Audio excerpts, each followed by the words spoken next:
আজকের রান্না করব আমরা হচ্ছে চিকেন। তো সেইটা নিয়েই আজকের আপনাদের কাছে আসা, একটা রান্নার ব্লগ নিয়ে। আবার চিকেনটা কিভাবে আমি রান্না করব সেটাই আজকে আপনাদের সাথে শেয়ার করছি। তো চিকেনটা আমি ফ্রেশ করে পরিষ্কার করে ধুয়ে রেখেছি। তো এটাকে প্রথমে ম্যারিনেট করতে হবে, ওই জন্য ম্যারিনেট করতে গেলে কি কি দরকার সেটা আগে বলে দিই। দিয়ে দেবো প্রথমে একটুখানি আদা রসুন বাটা, পরিমাণ মতো দিতে হবে, মাংসের পরিমাণ বুঝে। তারপরে দিতে হবে কাঁচা লঙ্কা আর পেঁয়াজ বাটা। তারপরে দিয়ে দেবো একটুখানি লঙ্কার গুঁড়ো। তারপর দেবো পরিমাণ মতো একটুখানি হলুদের গুঁড়ো। তারপরে দিয়ে দেবো পরিমাণ মতো একটুখানি ধনের গুঁড়ো। তারপরে দিয়ে দেবো একটুখানি গরম মশলা। আর লবণ তো দিতেই হবে, তাই স্বাদ মতো একটু লবণ। আর যেটা দিতে হবে সেটা হচ্ছে টক দই। টক দইটা আপনারা ইচ্ছে করলে নাও দিতে পারেন। এটা আমরা টক দইটা মাংসের সাথে আর কি ম্যারিনেট করলে এটা স্বাদে আরও ভালো হবে। তো এটাকে এবার আমি ম্যারিনেট করে নেব।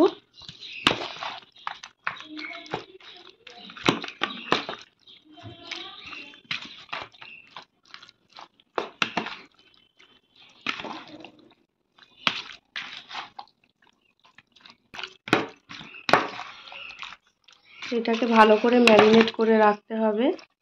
এই মশলাটা ভালো করে মাখিয়ে নিয়েছি। এবার এই ম্যারিনেটটাকে 15 থেকে 20 মিনিট ঢাকা দিয়ে রাখবো।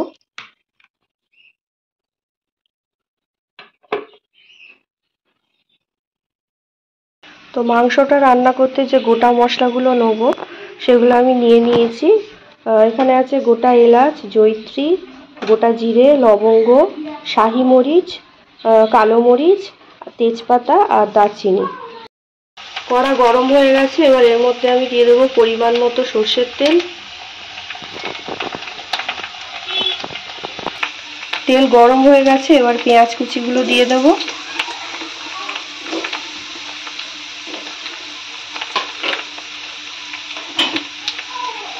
দিয়ে একটুখানি নেড়ে চেড়ে নেব।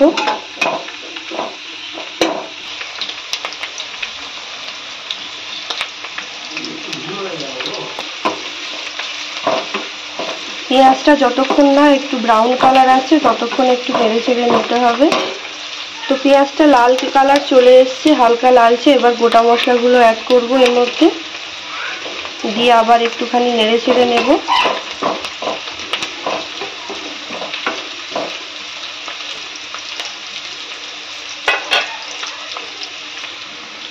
এবার এর মধ্যে দিয়ে দেবো একটুখানি আদা রসুন বাটা, দিয়ে আবার নেড়ে চেড়ে নেব।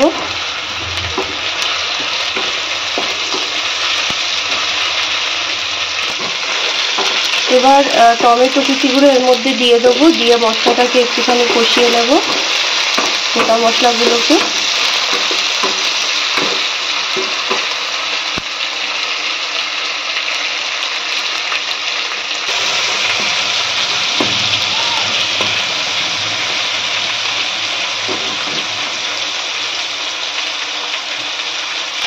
মশলাটা থেকে এবার তেল ছাড়তে শুরু করেছে। এবার আমি যে মাংসটা ম্যারিনেট করে রেখেছিলাম সেই মাংসটা এবার এর মধ্যে দিয়ে দেব।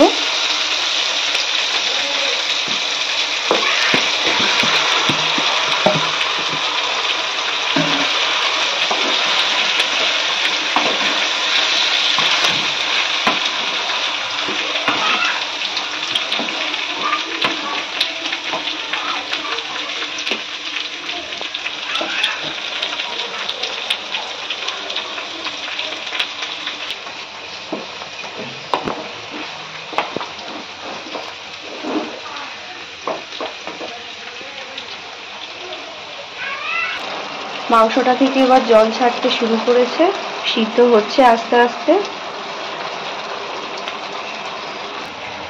তো এটাকে আমি কিছুক্ষণের জন্য ঢাকা দিয়ে রেখে দেবো যাতে ভালোভাবে সিদ্ধ হয়।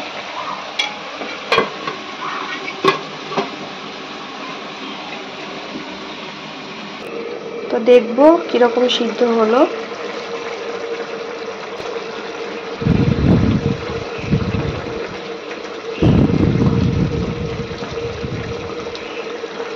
মোটামুটি সিদ্ধ হয়ে এসছে আর মাংস থেকে বেশ অনেকটাই জল বেরিয়েছে। এখানে আলাদা করে কোনো জল আমরা ব্যবহার করিনি, এটা পুরোটাই মাংস থেকে বেরোনো জল।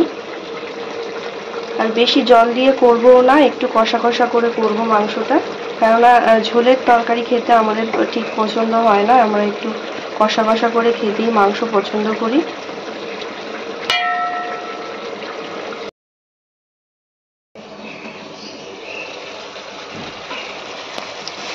খুব সুন্দর একটা গন্ধ ছাড়তে শুরু করেছে আর খুব সুন্দর রংটাও এসেছে, দেখেই মনে হচ্ছে মাংসটা খুব ভালো হয়েছে।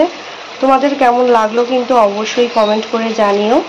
আর এখনো যারা আমার চ্যানেলে নতুন সাবস্ক্রাইব করোনি, সাবস্ক্রাইবটা অবশ্যই করে দিও।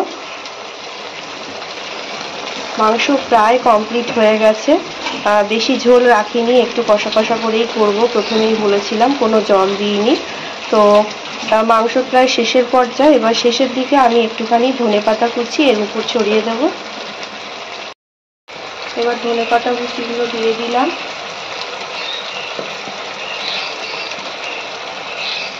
ধনেপাতা যারা খেতে পছন্দ করেন না তারা নাও দিতে পারেন, ধনেপাতা দিলে খুব সুন্দর একটা গন্ধ ছাড়ে আর কি।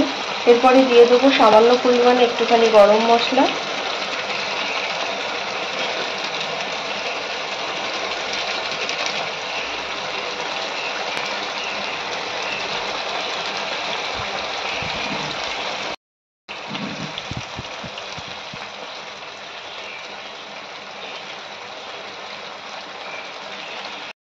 তো মাংস আমার একদম কমপ্লিট হয়ে গেছে।